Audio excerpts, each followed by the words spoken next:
Kitab Henokh adalah literatur kuno yang diyakini ditulis oleh Henokh, kakek buyut Nabi Nuh.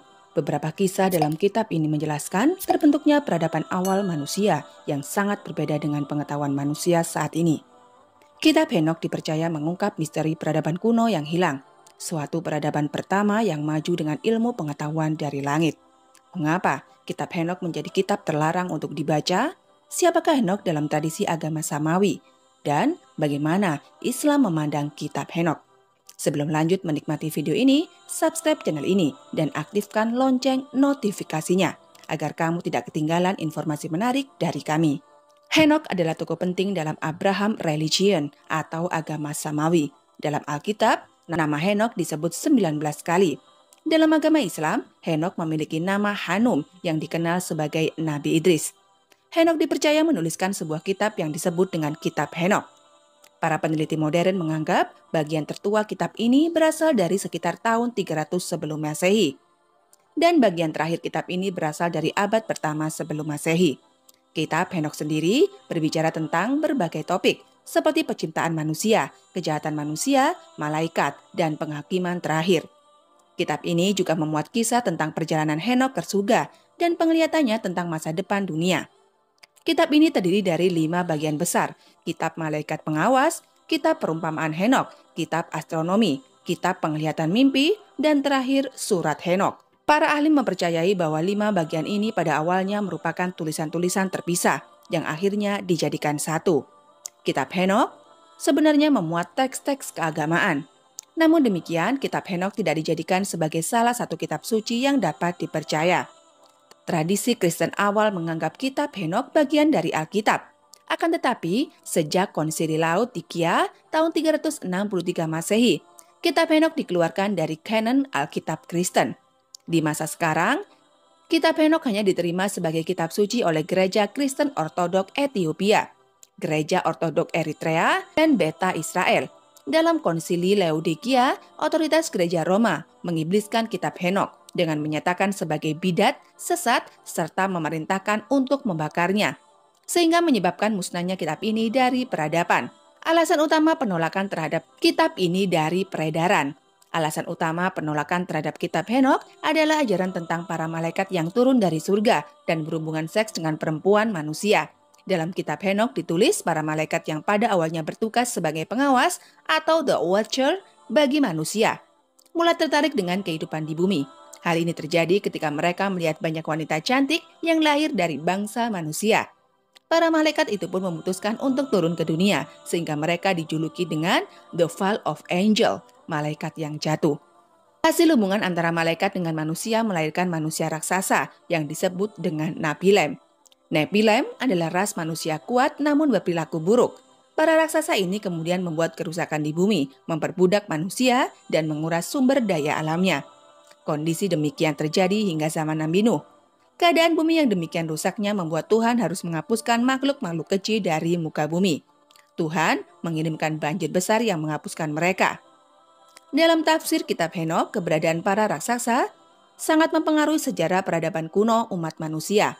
Dewa-dewa dan para raksasa selalu muncul dalam kepercayaan-kepercayaan, tradisi-tradisi, maupun legenda-legenda kuno di seluruh dunia, mulai dari Sumeria, Babilonia, Mesir, Yunani, Romawi, Maya, dan sebagainya, hingga saat ini. Menurut kitab Henokh, selain melampiaskan hawa nafsunya, para malaikat juga mengajarkan banyak hal kepada manusia. Beberapa pemimpi, malaikat menularkan ilmu pengetahuan langit untuk dipelajari manusia. Misalnya Azazil yang mengajarkan manusia seri perang, pembuatan pedang, pisau, perisai, dan baju besi. Dan mengajari perempuan seni menghias tubuh, rambut, melukis wajah, dan alis. Malaikat Amazerak mengajarkan ilmu sihir Amaros, mengajarkan cara melepaskan diri dari ilmu sihir. Sementara Barakau mengajarkan astrologi, astronomi, dan sebagainya. Kecerdasan yang ditularkan para malaikat membuat kisah dalam kitab Henokh menjadi inspirasi para peminat sejarah alternatif dan legenda-legenda kuno untuk mengkaitkannya dengan peradaban Atlantis dan Lemuria. Buku Fallen Angel and the Origin of Evil karya Elizabeth Clear menjelaskan secara rinci tentang asal-usul benua Lemuria, Atlantis, dan dunia bawah berdasarkan interpretasinya terhadap isi kitab Henokh. Dalam sudut pandang Islam, beberapa bagian kitab Henokh bertentangan dengan Al-Quran dan hadis, terutama kisah tentang malaikat yang memberontak. Al-Quran menerangkan bahwasanya malaikat adalah makhluk yang taat, senantiasa mengerjakan apapun yang Allah perintahkan dan tidak pernah mendurhakai Allah. Islam juga memandang bahwa malaikat tidak memiliki nafsu. Inilah sifat malaikat yang membedakannya dengan manusia. Henokh sendiri dalam Islam disebut dengan Nabi Idris. Nabi Idris bernama asli Nuh bin Yarid. Pemberian nama Idris dipakai karena banyak mempelajari kitab-kitab dan mushaf Nabi Adam dan Syed.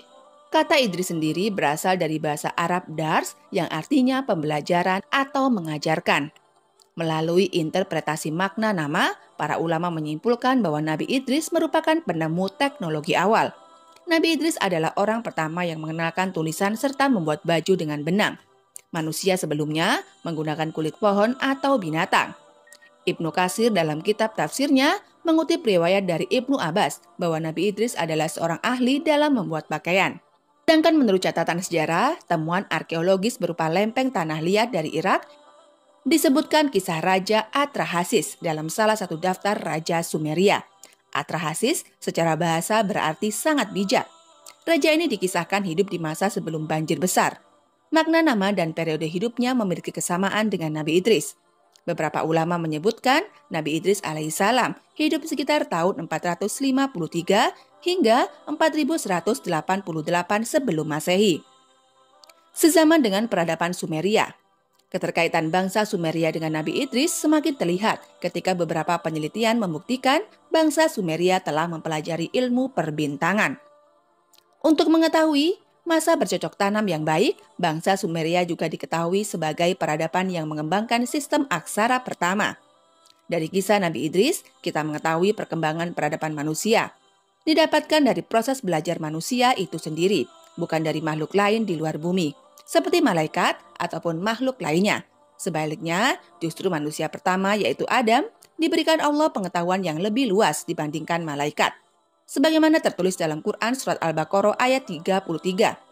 Setelah tugas dakwanya selesai, Nabi Idris diwafatkan dalam kondisi yang indah. Riwayat masyhur menyatakan bahwa Nabi Idris diangkat oleh malaikat ke langit dan wafat di langit keempat. Apakah Nabi Idris yang menuliskan kitab Henokh? Banyak para ahli meragukan kitab Henokh ditulis oleh Henokh atau Nabi Idris. Oleh karena itu, kitab ini disebut dengan pseudepigrafa. Pseudepigrafa adalah karya yang memalsukan nama pengarangnya. Artinya, sangat mungkin kitab ini ditulis orang lain. Namun sang penulis itu menyatakan kitab ini ditulis oleh Henokh. Meskipun isi kitab ditentang oleh mayoritas pemuka agama Samawi, namun kisah-kisah dalam kitab Henokh sangat populer bagi peminat dunia supranatural, legenda, dan mitologi. Sejarah alternatif serta menginspirasi berbagai media seni populer seperti novel dan juga film.